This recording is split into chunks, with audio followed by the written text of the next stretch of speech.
حضرت یونس علیہ السلام کو دیکھو، وہ مچھلی کے پیٹ میں پہنچے جہاں دنیا کا کوئی نیٹ ورک نہیں پہنچ سکتا، مچھلی کے پیٹ میں پہنچے جہاں تین اندھیرے ہیں، سمندر کے پانی کا بھی اندھیرا ہے، مچھلی کے پیٹ کا بھی اندھیرا ہے اور رات کا بھی اندھیرا ہے۔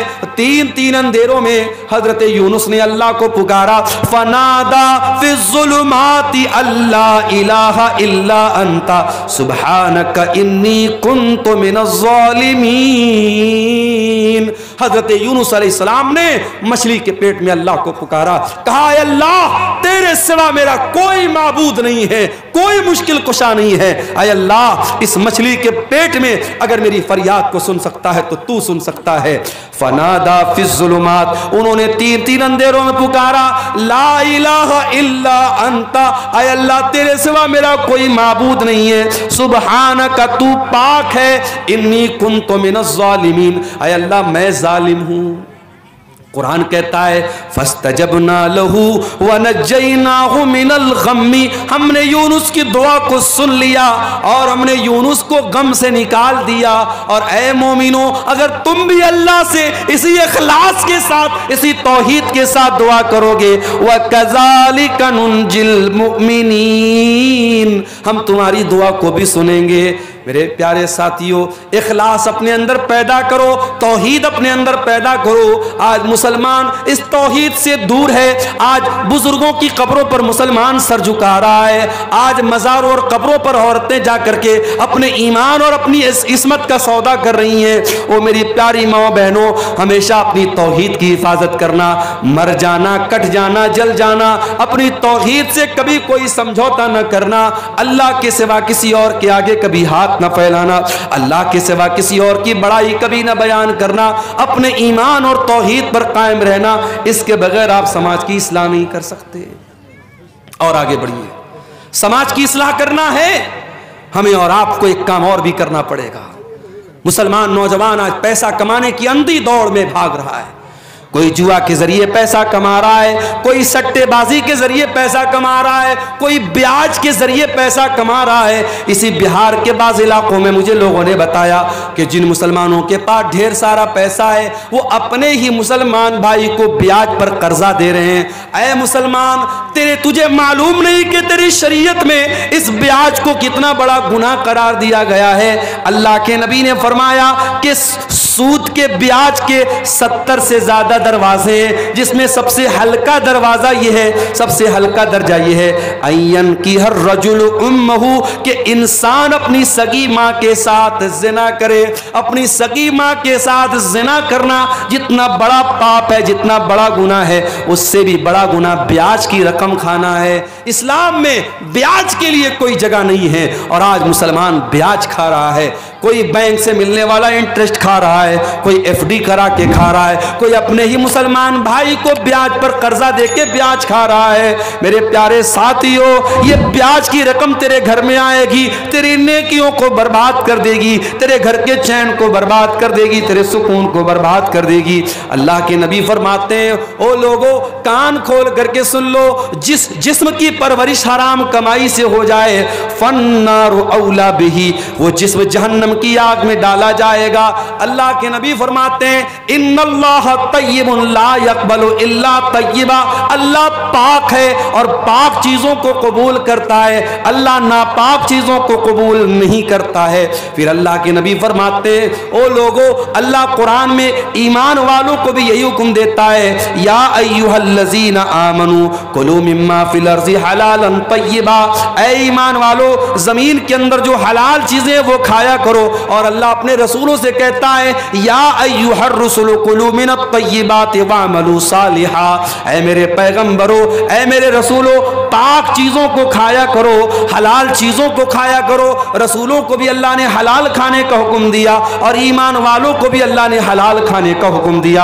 اور آگے اللہ کے نبی فرماتے ہیں ایک آدمی بہت لمبا سفر کر کے آتا ہے، اس کے بال میلے کچیلے ہو جاتے ہیں، اس کے کپڑے گندے ہو جاتے ہیں، اور وہ ہاتھوں کو اٹھا اٹھا کے دعا کرتا ہے اور کہتا ہے کہ اے میرے رب، اے میرے رب، لیکن اس کا کھانا کھانا حرام کمائی کا، اس کا پانی حرام کمائی کا، اس کا لباس حرام کمائی کا، اس کی پرورش حرام کمائی کی، فَأَنَّا يُسْتَجَابُ لِذَلِكَ، اللہ کے نبی فرماتے ہیں اس انسان کی دعا کہاں سے قبول ہوگی؟ او میرے پیارے ساتھیوں، آج ہر جلسے میں دعا ہو رہی ہے، ہر پروگرام میں دعا ہو رہی ہے، پھر بھی ظالم کے ظلم نہیں رک رہا ہے، پھر بھی ہماری جان و مال پر حملے ہو رہے ہیں، ہماری مسجدوں پر حملے ہو رہے ہیں۔ کہیں ایسا تو نہیں کہ ہماری حرام خوری کی وجہ سے ہماری دعائیں قبول نہیں ہو رہی ہیں؟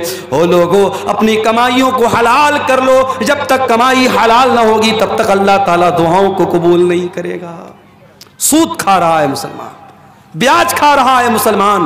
ہمارے کتنے نوجوان ہیں جو آن لائن جوا کھیل رہے ہیں، سٹے بازی کر رہے ہیں، کوئی کرکٹ کے میچ پر سٹا لگا رہا ہے، کوئی ایویٹر گیم میں پیسے لگا رہا ہے، کوئی شیئر مارکیٹ میں جو حرام شکلیں ہیں ان میں پیسہ لگا کے پیسہ کمانا چاہتا ہے۔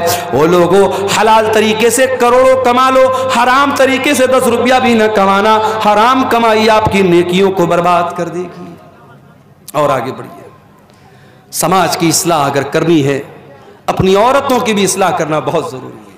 او میری پیاری ماں و بہنوں، جس اسلام کے اندر آپ کو یہ حکم دیا گیا وَقَرْنَ فِي بُيُوتِكُنَّ، اے عورتوں تم اپنے گھر میں عزت کے ساتھ رہا کرو، وَلَا تَبَرَّجْنَ تَبَرُّجَ الْجَاهِلِيَّةِ الْأُولَى، اور جب تم گھر سے نکلا کرو تو بن سنور کر کے نہ نکلا کرو۔ او میری پیاری ماں و بہنوں، آپ نماز پڑھنے کے لیے گھر سے نکلیں، آپ جمعہ کی نماز پڑھنے کے لیے گھر سے نکلیں، آپ تراویح کی نماز پڑھنے کے لیے گھر سے نکلیں۔ اللہ کے نبی فرماتے ہیں اگر کوئی عورت گھر سے نماز پڑھنے کے لیے نکلی ہے اور ایسی خوشبو لگا کر کے نکلی ہے کہ وہ خوشبو غیر مردوں تک پہنچ رہی ہے، اللہ کے نبی فرماتے ہیں کہ جب تک وہ عورت واپس جا کر کے وہ والا غسل نہ کرے جو ناپاکی کی حالت میں کیا جاتا ہے، جو جنابت کی حالت میں کیا جاتا ہے، یعنی مکمل غسل نہ کر لے، تب تک اس عورت کی نماز اللہ تعالیٰ قبول نہیں کرے گا۔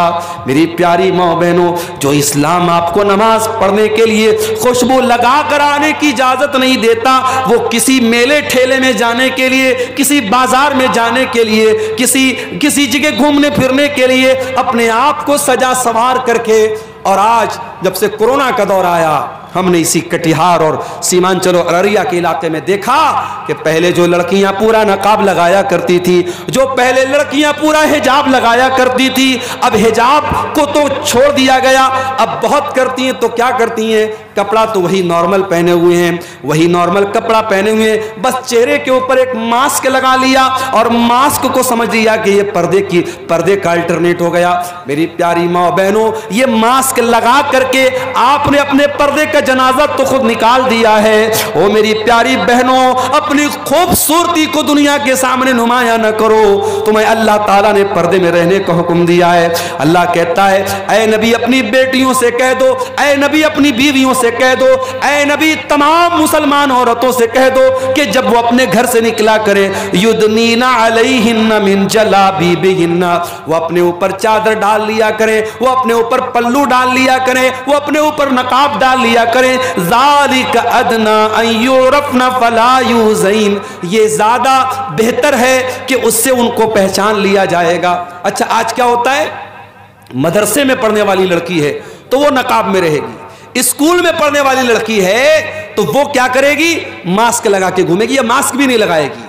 یعنی لڑکی کا کپڑا بتا رہی ہے مدرسے والی لڑکی ہے یا اسکول والی لڑکی ہے۔ میری پیاری ماں اور بہنوں، آپ کی بیٹی کالج میں پڑھے اسلام کو کوئی آپتی نہیں ہے، آپ کی لڑکی اسکول میں پڑھے اسلام کو کوئی اعتراض نہیں ہے، آپ کی لڑکی ڈاکٹر بنے اللہ اور اس کے رسول نے منع نہ کیا ہے، مگر میری پیاری بہنوں آپ کہیں بھی جاؤ اپنی پہچان کو نہ مٹانا۔ اور میں ایسی بھی اپنی بہنوں کو جانتا ہوں، کالج وہ جا رہی ہیں سر سے پیر تک نقاب میں جا رہی ہیں، اپنی کلاس میں اپنے ٹیچر کے سامنے بھی وہ نقاب میں رہتی ہیں۔ میں ایسی مسلمان لڑکیوں کو بھی جانتا ہوں، ان کے کالج میں جب ڈگری دی گئی، جب گولڈ میڈل دیا گیا اور گولڈ میڈل دینے کے ٹائم ان سے کہا گیا کہ جب تک آپ اپنے چہرے کا نقاب نہیں اتاریں گی ہم آپ کو گولڈ میڈل نہیں دیں گے۔ اس مسلمان لڑکی نے گولڈ میڈل لینے سے انکار کر دیا، اس لڑکی نے ڈگری لینے سے انکار کر دیا،